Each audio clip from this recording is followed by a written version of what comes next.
Jubilee hills bypoll ప్రచారం peaks కు చేరింది. ఇవాళ్టితో ఈ ప్రచారానికి ఎండ్ కార్డ్ పడబోతుంది.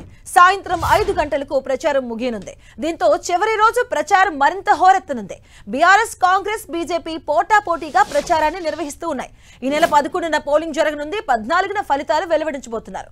ఇక జూబ్లీ హిల్స్ బైపోల్ బరిలో మొత్తం 58 మంది అభ్యర్థులుండగా ప్రధానంగా బీఆర్ఎస్, కాంగ్రెస్, బీజేపీ మధ్య పోటీ నెలకొంది. బీఆర్ఎస్ ఎమ్మెల్యే మాగంటి గోపీనాథ్ మృతితో ఉప ఎన్నిక అనివార్యమైంది. ఆయన భార్య మాగంటి సునీత పోటీ చేస్తూ ఉండగా అధికార కాంగ్రెస్ నుంచి నవీన్ యాదవ్, బీజేపీ నుంచి లంకల దీపక్ రెడ్డి బరిలో ఉన్నారు. 3 పార్టీలు ఈ ఎన్నికను ప్రతిష్టాత్మకంగా తీసుకున్నాయి.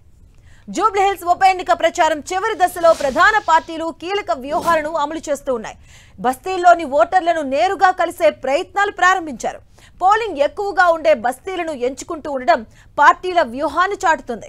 నేతలు గతంలో ఆ ప్రాంతాలు ఎటువైపు మొగ్గు చూపాయి అన్న లెక్కలు తీస్తున్నారు. ఆయా వర్గాల పెద్దలే లక్ష్యంగా మంతనాలు సాగిస్తున్నారు. బోరబండ, రహమత్ నగర్ డివిజన్ల సరిహద్దుల్లో ఉండే దిగువ మధ్య తరగతి ఓటర్ల మద్దతు ఇప్పుడు కీలకంగా మారింది. ఓట్లను కూడగట్టేందుకు కొన్ని రోజులుగా 2 ప్రధాన పార్టీలు నిశితంగా దృష్టి సారించాయి. ఈ 2 డివిజన్ల పరిధిలో 1.10 లక్షల ఓట్లు ఉన్నట్లుగా అంచనా.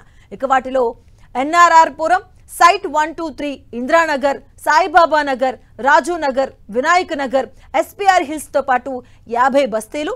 ఇక మరోవైపు ప్రతిభా నగర్, రాజీవ్ గాంధీ నగర్, ఇందిరానగర్ తదితర బస్తీలు ఉన్నాయి. ఒక్కో వీధిలో 1000 నుంచి 2000 మంది ఓటర్లు నివసిస్తున్నారు. కొన్ని చోట్ల మురికివాడల్లో ఇంతకన్నా ఎక్కువ మందే ఉన్నారు.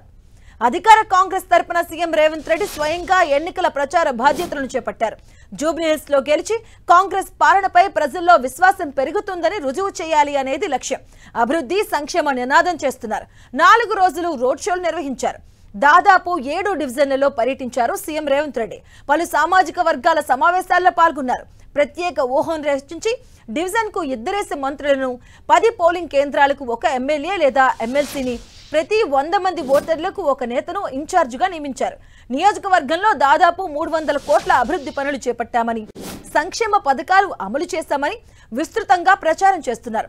ఇక సీఎం తన ప్రచారంలో బీఆర్ఎస్, బీజేపీ లక్ష్యంగా ఆరోపణలు గుప్పించారు. 3 పర్యాయాలు మాగంటి గోపీనాథ్ గెలిచినా నియోజకవర్గంలో అభివృద్ధి జరగలేదని ప్రచారం చేశారు. కేసీఆర్, కేటీఆర్, హరీష్ రావులపై తీవ్ర స్థాయిలో ధ్వజమెత్తారు. బీఆర్ఎస్ తో బీజేపీ ములాఖాత్ అయిందని ఆరోపించారు. కాంగ్రెస్ పార్టీ అసెంబ్లీ ఎన్నికల ముందు ఇచ్చిన హామీల్లో ఒక్కటి నెరవేర్చలేదంటూ ఆ పార్టీ బాకీ కార్డుల ప్రచారం బీఆర్ఎస్ విస్తృతంగా చేసింది. ఇక దివంగత మాగంటి గోపీనాథ్ భార్య సునీత పోటీ చేస్తూ ఉండడంతో సెంటిమెంట్ ను ప్రజల్లోకి తీసుకెళ్లింది. కేటీఆర్ అన్ని తానే వ్యూహాలు రూపొందించారు. అన్ని డివిజన్స్ లో విస్తృతంగా పర్యటించి రోడ్ షోలు చేశారు. కేసీఆర్ ప్రచారం చేస్తారని శ్రేణులు భావించిన ఆ పార్టీ ముఖ్య నేతలతో సమావేశం నిర్వహించి దిశానిర్దేశం చేశారు. బీఆర్ఎస్ కూడా పలువురు నేతలను క్షేత్రస్థాయిలో నియమించింది. వారు ఇంటింటి ప్రచారాన్ని నిర్వహించారు. సీఎం రేవంత్ రెడ్డి లక్ష్యంగా కేటీఆర్ ఆరోపణలు చేశారు. మహిళలకు 2500 ఇవ్వలేదని, పెన్షన్ సొమ్ము పెంచలేదని, నిరుద్యోగ భృతి అమలు కాలేదని, కళ్యాణ లక్ష్మి, అలాగే ఆడపిల్లలకు స్కూటీ లాంటి పథకాల్లో ఒక్కొక్కటి కూడా అమలు చేయలేదంటూ విమర్శించారు.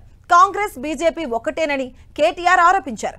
మైనార్టీలకు కేసీఆర్ మాత్రమే సంక్షేమం అందించారని, కాంగ్రెస్ ఓట్ల రాజకీయం ఆడుతుందంటూ ప్రచారాన్ని నిర్వహించారు. సామాజిక వర్గాల వారీగా బీఆర్ఎస్ సమావేశాలు నిర్వహించింది. జూబ్లీ హిల్స్ లో మనుగడ కోసం బీజేపీ పోటీ పడుతుంది. ముక్కోనపు పోటీలో తమదే గెలుపని ధీమా వ్యక్తం చేస్తుంది.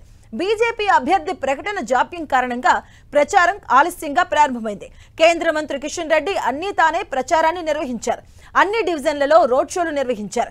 బీజేపీ రాష్ట్ర అధ్యక్షుడు రామచంద్రరావు, కేంద్ర మంత్రి బండి సంజయ్, ఎంపీ రఘునందన్ రావు తదితరులు కూడా ఈ ప్రచారంలో పాల్గొన్నారు. ఈ నియోజకవర్గంలో మైనారిటీ ఓట్లు అధికంగా ఉన్న ఇతర ఓటర్ల ఐక్యత కోసం ప్రయత్నాలు జరిగాయి. బీఆర్ఎస్, కాంగ్రెస్ 2 ఒకటేనంటూ కిషన్ రెడ్డి ఆరోపణలు గుప్పించారు. ఈసారి ఉప ఎన్నికల భారీగా స్వతంత్రులు పోటీ పడినా పెద్దగా ప్రచారం లేదు. కొంతమంది ప్రభుత్వ విధానాలను నిరసిస్తూ పోటీకి దిగారు.